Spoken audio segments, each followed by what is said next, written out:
अस्सलामुअलैकुम। I hope सब लोग बिल्कुल ठीक ठाक होंगे। आज हम बनाएंगे super crispy super tasty potato fries की रेसिपी। अगर आपके फ्राइज़ वो क्रिस्पी नहीं बनते तो ये रेसिपी देखने के बाद 100% आपके फ्राइज़ क्रिस्पी रहेंगे। बस रेसिपी को आपने बहुत ही स्टेप बाय स्टेप फॉलो करना है। दरमियान में मैंने आपके साथ काफ़ी टिप्स शेयर की हैं कि जिससे आपके ये फ्राइज़ जो है वो बिल्कुल क्रिस्पी बनेंगे। कोई चांस नहीं बनेगा कि वो सॉफ्ट बने। तो चलिए शुरू करते हैं इस आसान और मज़ेदार सी रेसिपी को, लेकिन स्टेप बाय स्टेप फॉलो करिए क्योंकि काफ़ी टिप्स आप लोगों को मिलने वाले हैं। तो सबसे पहले यहाँ पर पानी को मैंने बॉईल करने के लिए रख दिया था। आलू का आप लोग साइज़ देख सकते हैं, ये चिप्स का मैंने इतना मोटा रखा है। इसके बाद जब पानी बॉईल हो जाएगा इसके बाद हम लोग डाल देंगे आलू। अब यहाँ पर मैंने 3 आलू लिए हैं, लेकिन अगर आप लोग कम ज़्यादा बनाना चाहते हैं तो आप बना सकते हैं, कम ज़्यादा कर सकते हैं। इसके बाद 1 टीस्पून इसके अंदर हम लोग डालेंगे नमक। तो नमक डालने के बाद हम लोग इनको मिक्स कर लेंगे। तो अच्छा जी, अब मैं आपको बताती हूँ कि ये वाला स्टेप क्यों ज़रूरी है। ये इसलिए ज़रूरी होता है क्योंकि पोटैटो के जो फ्राइज़ हमने बनाए हैं, यानी कि चिप्स हम लोगों ने जो शेप दी है इनको, वो काफ़ी मोटी है। तो ये हम लोग इसको थोड़ा सा 5 मिनट के लिए बॉईल कर लेंगे। इससे फिर ये होगा कि इसका ये जो मतलब बिल्कुल हार्डनेस जो होगा वो सॉफ्ट हो जाएगा, हल्के से सॉफ्ट हो जाएंगे हमारे आलू, यानी कि आप कहें कि 70% तक कुक हो जाएंगे। इसके बाद ये बाकी के ना, जब हम लोग इसको फ्राई करेंगे तो ये बहुत ही जल्दी से फ्राई हो जाएंगे। तो ये 2 फायदे होते हैं कि फ्राई जल्दी से हो जाते हैं और क्रिस्पी भी बनते हैं। तो मैं आपको आगे जाकर बताऊंगी। तो दूसरे बाउल में डालेंगे हम लोग कॉर्नफ्लोर। 1/2 कप यहाँ पर मैंने कॉर्नफ्लोर लिया है। कॉर्नफ्लोर से चिप्स ना बहुत ही क्रिस्पी बनते हैं।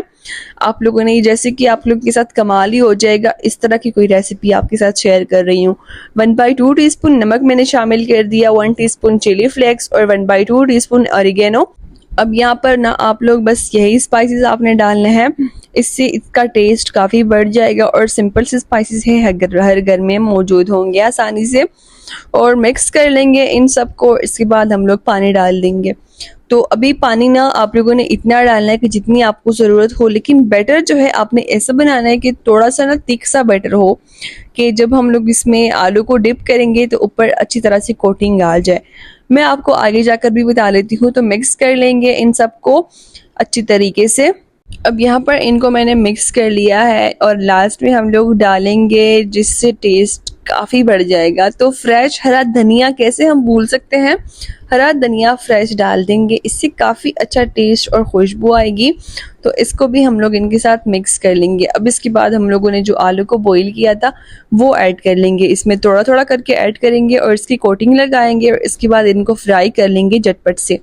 तो इस तरह से हम लोग इनको मिक्स कर लेंगे। आप देख सकते हैं अच्छी तरह से ये कोट हो चुके हैं।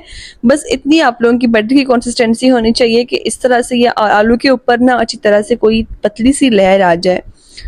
मैं आपको दिखाती हूँ नज़दीक से। तो आप देख सकते हैं ये सब कुछ स्पाइसेस और धनिया सब इसके साथ लग चुका है। अब यहाँ पर आप लोगों ने ऑयल को अच्छी तरह से गर्म रखना है, ये भी बहुत ही ज़रूरी स्टेप है।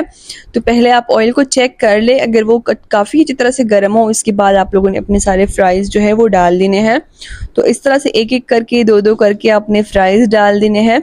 और 1 मिनट तक आप लोगों ने बिल्कुल भी इनको टच नहीं करना, हाथ नहीं लगाना। 1 मिनट के बाद आप इनका साइड चेंज कर सकते हैं।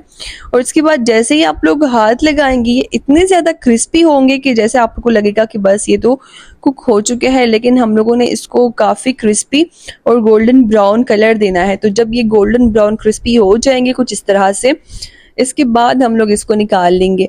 तो लीजिए, इस टाइम पर बिल्कुल ये फ्राइज़ जो है बिल्कुल रेडी हो चुके हैं। इस टाइम पर हम लोग इसको छन्नी में निकाल देंगे कि ताकि इसका एक्स्ट्रा जो ऑयल है वो अच्छी तरह से रिमूव हो जाए। तो छन्नी में निकाल देंगे और साइड पे कर देंगे और इसके बाद हम लोगों ने इनको सर्व करना है।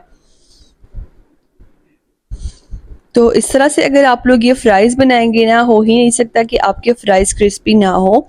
तो एक बार ज़रूर ट्राई कीजिएगा अगर आप लोग बहुत ही ज़्यादा फ्राइज़ बनाते हैं या अगर आपको अच्छे लगते हैं तो यहाँ पर आप लोगों ने केचप या चटनी के साथ सर्व करना है। जैसे भी आपको अच्छे लगे, या आप लोग वैसे भी केचप के बगैर भी आप लोग इसको एंजॉय कर सकते हैं। तो ये थी हमारी आज की रेसिपी। उम्मीद करती हूँ कि आपको अच्छी लगी होगी। Thanks for watching.